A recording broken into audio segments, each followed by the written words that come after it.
Hello दोस्तों। आज इस वीडियो में हम एक्टिव और पैसिव वॉइस सीखेंगे, वो भी बहुत ही इजी लैंग्वेज में।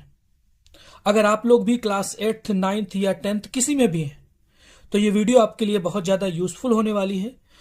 और अगर वीडियो पसंद आए तो वीडियो को लाइक करके ज़्यादा से ज़्यादा शेयर जरूर कीजिएगा। तो आइए बिना किसी देरी के वीडियो शुरू करते हैं। देखिए, एक्टिव और पैसिव वॉइस बनाने से पहले आपको कुछ इंपॉर्टेंट चीज़ें ध्यान रखनी होती हैं, जैसे चेंज इन टेंसेस। आप चाहें तो इसकी नोट्स भी बना सकते हैं। अगर आपका एक्टिव वॉइस का सेंटेंस प्रेजेंट इंडेफिनिट टेंस में है, ठीक है, तो प्रेजेंट इंडेफिनिट टेंस में हो तो पैसिव वॉइस बनाने के पहले उसको किस में चेंज कर देंगे? हम इज एम आर लगा देंगे और वर्ब की थर्ड फॉर्म हमेशा लगेगी। मतलब सीधा सा मतलब ये है कि अगर कोई भी टेंस एक्टिव वॉइस में दिया है तो पैसिव वॉइस चेंज करने के लिए उसमें बाद वाले टेंस की हेल्पिंग वर्ब लगाई जाती है। यानी प्रेजेंट इंडेफिनिट टेंस में है तो प्रेजेंट कॉन्टिन्यूअस की हेल्पिंग वर्ब लगती है, यानी इज एम आर। ठीक है, इज आपका सिंगुलर के साथ लगता है, यानी आपको पता ही होगा किसके साथ लगता है, ही, सी और इट के साथ लगता है। ठीक है, एम किसके साथ, आई, और आर आपका लगता है प्लूरल, यानी यू, वी और दे के साथ। ठीक है, अगर आपका एक्टिव वॉइस का सेंटेंस प्रेजेंट कॉन्टिन्यूअस टेंस में है तो कॉन्टिन्यूअस टेंस की जो हेल्पिंग वर्ब होती है वो आपकी क्या होती है, इज एम आर। ठीक है, पहले से लगी होती क्या होती है, इज एम आर होती है। ठीक, तो जब हम उसको पैसिव वॉइस में चेंज करेंगे तो इज एम आर को लगा ही रहने देंगे और इसके तुरंत बाद हम बीइंग का यूज करते हैं। और वर्ब की थर्ड फॉर्म हमेशा लगती है और हर टेंस में पैसिव वॉइस चेंज करने में वर्ब की थर्ड फॉर्म ही लगती है। ठीक, नेक्स्ट, अगर आपका प्रेजेंट परफेक्ट टेंस में एक्टिव वॉइस का सेंटेंस दिया हो तो उसको जब पैसिव वॉइस बदलेंगे तो हम क्या लगाएंगे, हैज बीन और हैव बीन, या तो वर्ब की थर्ड फॉर्म साथ में लगती है। आपका हैज किसके साथ लगता है, सिंगुलर के साथ, सिंगुलर के साथ लगता है। और हैव आपका लगता है प्लूरल के साथ। ठीक, इसके बाद आता है प्रेजेंट परफेक्ट कॉन्टिन्यूअस टेंस। अब प्रेजेंट परफेक्ट कॉन्टिन्यूअस टेंस हो या पास्ट परफेक्ट कॉन्टिन्यूअस टेंस हो या फ्यूचर परफेक्ट कॉन्टिन्यूअस टेंस हो, इन तीनों का पैसिव वॉइस नहीं बनता, ध्यान दीजिएगा। ठीक, अब आता है past indefinite tense. Past indefinite tense कैसे पहचानेंगे कि कोई एक्टिव वॉइस का सेंटेंस पास्ट इंडेफिनिट में है? तो ध्यान दीजिएगा, उसमें या तो डिड लगा होगा या फिर वर्ब की सेकंड फॉर्म लगी होगी। तो आप देख करके पहचान जाएंगे कि वो सेंटेंस पास्ट इंडेफिनिट टेंस में है। ठीक है, तो उसको जब पैसिव वॉइस में चेंज करेंगे तो हम क्या लगाएंगे, वाज या वर प्लस वर्ब की थर्ड फॉर्म। वाज आपका सिंगुलर के साथ लगता है और आपका वर आपका लगता है प्लूरल के साथ। ठीक, ध्यान दीजिएगा। आगे देखिए, पास्ट कॉन्टिन्यूअस टेंस। ठीक,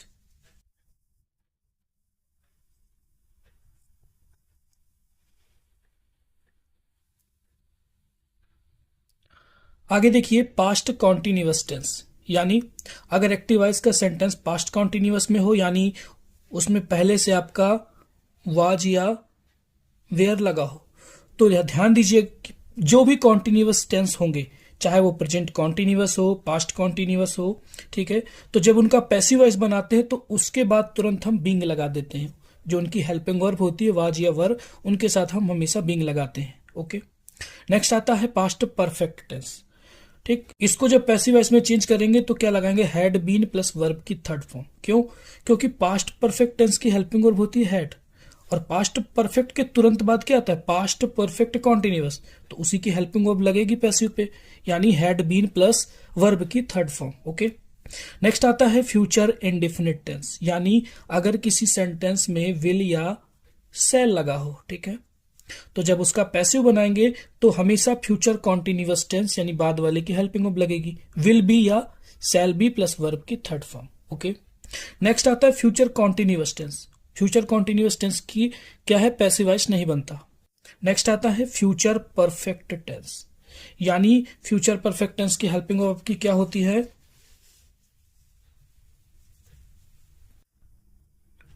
विल हैव या तो शैल हैव होती है। ठीक है, तो जब हम इसको पैसिव वॉइस में बदलेंगे तो क्या बनेगा, विल हैव बीन या शैल हैव बीन। विल आपका सिंगुलर के साथ लगता है, ठीक है, शैल आपका केवल आई और वी के साथ लगता है। वर्ब की थर्ड फॉर्म हमेशा यूज करते हैं, ठीक।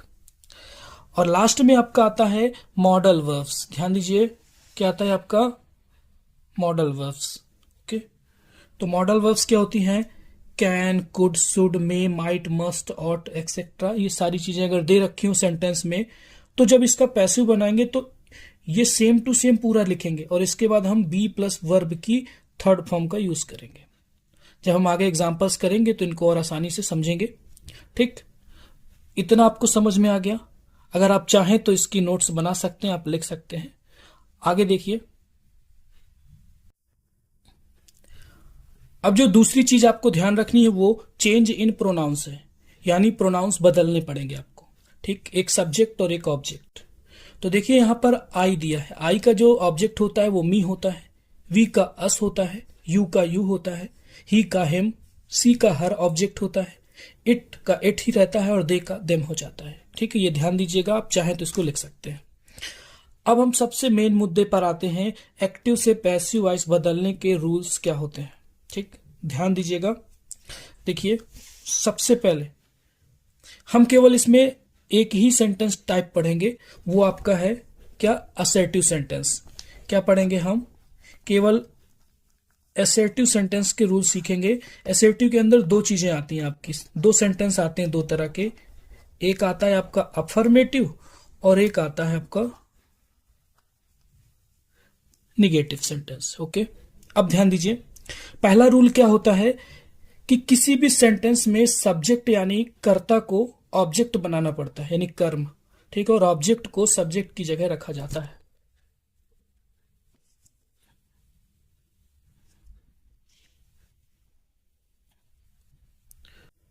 ठीक है, यानी सब्जेक्ट को ऑब्जेक्ट बनाया जाता है और ऑब्जेक्ट को सब्जेक्ट बनाया जाता है। ओके, सपोज एक एग्जांपल दिया है, he writes a letter. Okay, अब इस सेंटेंस में हम सब्जेक्ट पहचाने पहले। ओके, तो ज्यादातर सब्जेक्ट स्टार्टिंग पे होता है, यानी आपका ही क्या है, ये आपका सब्जेक्ट हो गया। ऑब्जेक्ट, ऑब्जेक्ट क्या है, ए लेटर, यहां पर हो गया ये आपका ऑब्जेक्ट, यानी ये आपका इसकी जगह आएगा और ये आपका इसकी जगह चला जाएगा। समझ में आया? एक एग्जांपल और दिया है, you are doing your work. Okay, इस सेंटेंस में जो आपका सब्जेक्ट है वो क्या है, यू है, और योर वर्क वो आपका ऑब्जेक्ट, यानी ये इसकी जगह आएगा, ये इसकी जगह आएगा। ओके, आगे जब हम इनको पैसिव में चेंज करेंगे तो और अच्छे से समझेंगे। ठीक, फिर इसके बाद हम टेंस में बदलाव करते हैं, जो हमने अभी सीखे, चेंज इन टेंसेस। ओके, फिर इसके बाद जो नया ऑब्जेक्ट आएगा, अब इन दोनों ने क्या किया, आपस में जगह चेंज की, तो ये सब्जेक्ट बन गया, ये ऑब्जेक्ट। तो ये जो बनेगा इसके ठीक पहले हम बाई का यूज करेंगे और वर्ब की थर्ड फॉर्म का इस्तेमाल हमेशा किया जाता है। ठीक, ये रूल्स आप लिख सकते हैं। इसके बाद आगे देखिए, आगे समझते हैं, कुछ एग्जांपल्स देख लेते हैं क्या है।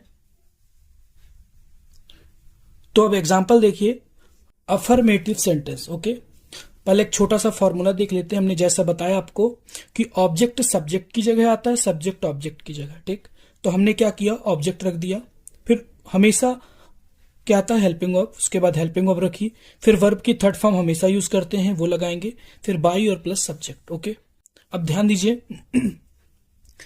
ही राइट्स अ लेटर, जैसा कि हमने बताया कि यहां पर ही क्या है, आपका सब्जेक्ट है। ठीक है, ए लेटर क्या है, आपका ऑब्जेक्ट। तो हम ए लेटर को आगे ले आए, उसके पहले हम इस सेंटेंस को पहचान लें कि ये सेंटेंस किस टेंस का है। उसके लिए हम हेल्पिंग वर्ब देखते हैं या तो वर्ब देखते हैं।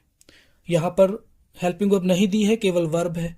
तो वर्ब क्या है आपकी, राइट। अब राइट में एस लगा है, यानी राइट्स लिखा है। तो वर्ब में हम एस और एस कब लगाते हैं, प्रेजेंट इंडेफिनिट टेंस में। ठीक है, यानी ये सेंटेंस आपका प्रेजेंट इंडेफिनिट टेंस का है, तो इसको हम प्रेजेंट कॉन्टिन्यूअस में चेंज करेंगे, यानी is am are helping verb लगेगी। अब इसमें क्या लगेगा वो देख लेते हैं। पहले क्या आएगा, ए लेटर, ऑब्जेक्ट आता है, यानी ए लेटर। ओके, अब ए लेटर क्या है, सिंगुलर है, तो सिंगुलर के साथ हम हमेशा क्या लगाते हैं, इज लगाते हैं, ठीक। इसके बाद वर्ब आती है, यानी वर्ब की थर्ड फॉर्म राइट, तो राइट की थर्ड फॉर्म रिटन, ओके। अब रिटन के बाद क्या आता है, बाई, बाई लगा देंगे। इसके बाद क्या है, ही, ओके। अब जैसे कि हमने बताया था कि ही क्या है, सब्जेक्ट है अभी। अब ही का जब हम ऑब्जेक्ट बनाएंगे तो क्या बनेगा, हिम, बाय हिम, ठीक। आगे देखिए, नेक्स्ट एग्जांपल है you are doing your work, ठीक। यहां पर देखिए ये जो पूरा सेंटेंस है आपका, इसमें आर लगा है और वर्ब की फर्स्ट फॉर्म में आईएनजी, यानी ये आपका प्रेजेंट कॉन्टिन्यूअस टेंस का एक्टिव वॉइस सेंटेंस है, ओके। इसके लिए हम सबसे पहले सब्जेक्ट देखें, सब्जेक्ट क्या है, यू, ठीक, सब्जेक्ट। हाँ, एक चीज और ध्यान दीजिए, सब्जेक्ट पहचानने का तरीका क्या होता है। सिंपल सी बात है, अगर इंग्लिश में कोई भी सेंटेंस दिया हो तो वर्ब के पहले, ठीक है, वर्ब के पहले या हेल्पिंग वर्ब के पहले जो भी दिया होता है वो 99% सब्जेक्ट होता है, तो इसमें कंफ्यूज मत होइएगा, वो सब्जेक्ट है, यानी यू आपका सब्जेक्ट है। अब आपका क्या है, ऑब्जेक्ट ढूंढना है, तो ऑब्जेक्ट यहां पर है योर वर्क, वर्ब के तुरंत बाद ऑब्जेक्ट होता है, तो हम इसको इसकी जगह ले आए, यानी योर वर्क स्टार्टिंग में आएगा आपका योर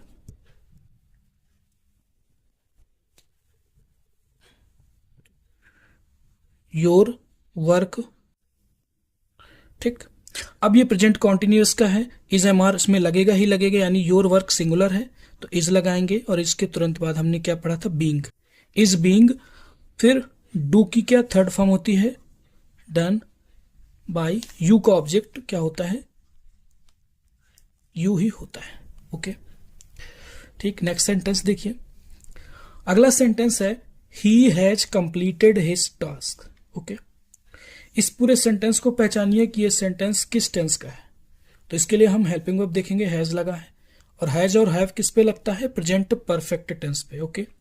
तो इसमें जब पैसिव बनाएंगे तो प्रेजेंट परफेक्ट कॉन्टिन्यूअस टेंस की जो हेल्पिंग वर्ब होगी वो लगेगी, यानी हैज बीन या हैव बीन, ओके।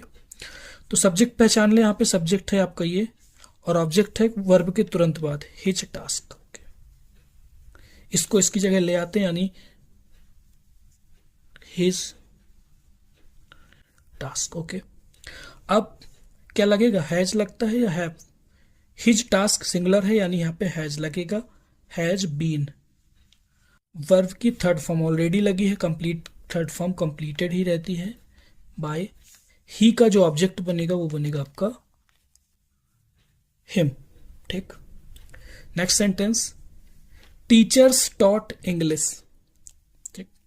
यहां पर ये जो सेंटेंस है आपका ये किसका है, यहां पर देखिए टॉट सेकंड फॉर्म वर्ब की लगी है, यानी ये पास्ट इंडिफिनिट टेंस का सेंटेंस है, तो इसको हम पास्ट कॉन्टिन्यूअस पे बनाएंगे। यहां पर सब्जेक्ट आपका टीचर्स है और ऑब्जेक्ट इंग्लिश है, तो इंग्लिश को हम स्टार्टिंग पे ले आएंगे, यानी इंग्लिश, ओके। पास्ट इंडिफिनिट है तो पास्ट इंडिफिनिट के में क्या लगेगी, पास्ट कॉन्टिन्यूअस की हेल्पिंग वर्ब, यानी वॉज या वर। इंग्लिश सिंगुलर है तो वॉज लगेगा। टॉट की थर्ड फॉर्म टॉट ही होती है, टॉट बाय टीचर्स, ओके। यहां तक अगर आपको समझ में आया हो तो वीडियो को लाइक जरूर दीजिएगा। आगे के सेंटेंसेस देख लेते हैं। दे वर रीडिंग बुक, ठीक है, रीडिंग अ बुक कर लेते हैं, ओके। तो यहां पर ये जो सेंटेंस है आपका, ये इसमें वेयर लगा है, यानी आपका ये पास्ट कॉन्टिन्यूअस का सेंटेंस है। तो हमने बताया था कि जो पास्ट कॉन्टिन्यूअस टेंस के जो क्या कहते हैं एग्जाम एक्टिव वॉइस में सेंटेंस होते हैं, उनको पैसिव में चेंज करने के लिए उसके तुरंत बाद बीइंग लगा देते हैं ना। तो यहाँ पर ऑब्जेक्ट सब्जेक्ट ये है दे, और ऑब्जेक्ट आपका क्या है, ए बुक, यानी यहाँ पे लिखेंगे अ बुक, सिंगुलर है तो वॉज लगेगा, अ बुक वॉज, फिर बीइंग लगा देंगे तुरंत, वॉज बीइंग।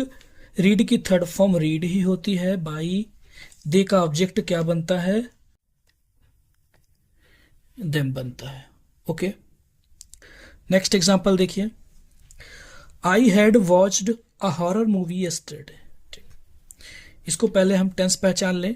यहां पर हेल्पिंग वर्ब हैड लगी है, यानी कि ये पास्ट परफेक्ट का सेंटेंस है, तो इसको हम पास्ट परफेक्ट कॉन्टिन्यूअस टेंस में बदलेंगे। तो इसके लिए हम सबसे पहले क्या करें, तो इसके लिए हम सबसे पहले क्या करेंगे, सब्जेक्ट और ऑब्जेक्ट ढूंढ लेते हैं। इस सेंटेंस में सब्जेक्ट है आई और ऑब्जेक्ट वॉच यानी वर्ब के तुरंत बाद ए हॉरर मूवी। ओके, तो इसको स्टार्टिंग पे लिखेंगे ए हॉरर मूवी। क्या लगेगा, हैड बीन। फिर वर्ब आएगी, वर्ब की थर्ड फॉर्म वॉच, वॉचड ही रहेगी, वॉच्ड बाई। आई का ऑब्जेक्ट क्या बनता है, मी यस्टरडे। ठीक, समझ में आया। नेक्स्ट सेंटेंस देखिए, she will get a new job. ये जो सेंटेंस है आपका एक किस टेंस का है, इसमें देखिए हेल्पिंग ऑफ विल लगी है केवल, और विल किस में लगती है, फ्यूचर इंडेफिनिट टेंस में। तो जब इसका पैसिव बनेगा तो बनेगा फ्यूचर कॉन्टिन्यूअस में, यानी विल बी या शैल बी लगेगा। ठीक, तो सबसे पहले हम सब्जेक्ट ढूंढ लेते हैं। इसमें सब्जेक्ट है आपका सी और ऑब्जेक्ट है अ न्यू जॉब। तो ए न्यू जॉब को हम सब्जेक्ट की जगह ले आते हैं, अ न्यू जॉब। ओके, फिर आएगी helping of, a new job singular है यानी विल लगेगी, विल के साथ हम तुरंत बी लगाते हैं, विल बी। फिर आएगी वर्ब की थर्ड फॉर्म गेट, गेट की क्या होती है, got, gotten. Third form gotten होगी, बाय। सी का ऑब्जेक्ट हर बनेगा। ओके, नेक्स्ट देखिए अगला sentence, my father will have completed the project. Okay, यहां पर हेल्पिंग ऑफ विल हैव लगी है यानी फ्यूचर परफेक्ट टेंस। तो जब इसका पैसिव बनेगा तो फ्यूचर परफेक्ट कॉन्टिन्यूअस टेंस में बनेगा। ओके, तो इसके लिए हम सबसे पहले सब्जेक्ट देखें। सब्जेक्ट क्या है, माई फादर, और ऑब्जेक्ट वर्ब के तुरंत बाद द प्रोजेक्ट। तो ये द प्रोजेक्ट आपका सब्जेक्ट की जगह आ जाएगा यानी द प्रोजेक्ट। फिर helping of will have been या शैल हैव बीन लगेगा। तो द प्रोजेक्ट सिंगुलर, तो सिंगुलर के साथ हम क्या लगाते हैं, विल हैव बीन। ओके, फिर वर्ब आएगी, वर्ब क्या होगी, कंप्लीटेड। फिर by my father, my father. Writing पे मत जाइएगा, समझने की कोशिश कीजिएगा कंटेंट को। ठीक, नेक्स्ट देखिए, दे मे इनवाइट हिम। ठीक है, अब यहां पर देखिए ये कौन सा टेंस, यहां पर मे लगा है, और मे आपकी कोई हेल्पिंग ऑफ नहीं बल्कि ये मॉडल वर्ब्स है। और हमने क्या बताया था आपको कि जब मॉडल वर्ब्स आती हैं तो सेम वही मॉडल वर्ब्स लगी रहती हैं पैसिव वॉइस में भी, बस उसमें बी लगा देते हैं। जैसे सब्जेक्ट दे है और ऑब्जेक्ट है हिम, तो हिम को जब हम सब्जेक्ट की जगह लाएंगे तो क्या बनेगा, ही बनेगा, हिम का सब्जेक्ट ही। ओके, मे लिखा है तो मे को मे ही रहने देते हैं, उसके तुरंत बाद हम बी लगा देते हैं। ओके, फिर वर्ब की थर्ड फॉर्म यानी इनवाइट की थर्ड फॉर्म इनवाइटेड, फिर बाई, और दे का ऑब्जेक्ट क्या बनता है, देम। ओके, यहां तक समझ में आ गया होगा, काफी अच्छा। आगे देखिए अगला एग्जांपल है, we should help the poor. यहां पर भी देखिए शुड लगा है यानी ये क्या है आपका मॉडल वर्ब। तो सेम इसको 9 की तरह ही बनाएंगे। पहले सब्जेक्ट और ऑब्जेक्ट पहचान लेते हैं। ये सब्जेक्ट है वी, ऑब्जेक्ट है द पुअर, लिखेंगे द पुअर। ओके, शुड, फिर बी लग जाएगा, और वर्ब की थर्ड फॉर्म यानी हेल्प की third form helped by, we का ऑब्जेक्ट क्या बनता है, अस। ठीक, ये थे आपके अफर्मेटिव के एग्जांपल्स। ओके, आइए अब नेगेटिव सेंटेंस के भी रूल्स देख लेते हैं। देखिए जो नेगेटिव के रूल्स हैं वो बिल्कुल सेम टू सेम अफर्मेटिव की तरह के हैं, कोई चेंज नहीं है, केवल उसमें नॉट लग जाता है। फिर भी मैं आपको कुछ एग्जांपल्स प्रैक्टिस करवा देता हूं, ध्यान दीजिएगा। देखिए इसमें साफ साफ लिख रखा है मैंने कि सब कुछ अफर्मेटिव की तरह होता है, बस हेल्पिंग वर्ब के बाद नॉट लगाया जाता है। ओके, एक एग्जाम्पल देखिए, I do not want tea. Okay, इस पर आप सेंटेंस पहचानिए, डू नॉट लगा है, ये आपका प्रेजेंट इंडेफिनिट टेंस का है नेगेटिव सेंटेंस। तो सबसे पहले सब्जेक्ट यानी ये सब्जेक्ट है, और यहां पर ये क्या है, टी आपका ऑब्जेक्ट है। तो हम टी को क्या करेंगे, सब्जेक्ट बना लेंगे, टी बन जाएगा। ओके, अब ये प्रेजेंट इंडेफिनिट टेंस का सेंटेंस है तो हम इसको प्रेजेंट कॉन्टिन्यूअस में चेंज करेंगे, यानी इज एम आर लगेगा। तो टी सिंगुलर है तो इसके साथ इज लगेगा, इज, फिर नॉट लग जाएगा। फिर वांट की थर्ड फॉर्म यानी वांटेड, और वांटेड के बाद बाई, आई का ऑब्जेक्ट क्या बनता है, मी। ठीक है, सेम टू सेम वैसे ही बनते हैं। तो बाकी के जो एग्जांपल्स हैं वो आप कॉपी पे अपने नोट कर सकते हो, फेयर में आप नोट्स बना सकते हो। देखिए मैं आपको दिखा देता हूँ क्लियर। ये देखिए, ये आपके सामने है सेंटेंसेस, और आप इनकी प्रैक्टिस कर सकते हो। आप मुझको कमेंट कर सकते हो इन सेंटेंसेस को पैसिव वॉइस में चेंज करके। मैं आपको देखूंगा कि कैसे आपको समझ में आया कंटेंट कि नहीं। और वीडियो पसंद आई हो तो वीडियो को ज़्यादा से ज़्यादा शेयर कीजिएगा, और अच्छी लगी हो तो प्यारा सा कमेंट जरूर कीजिएगा।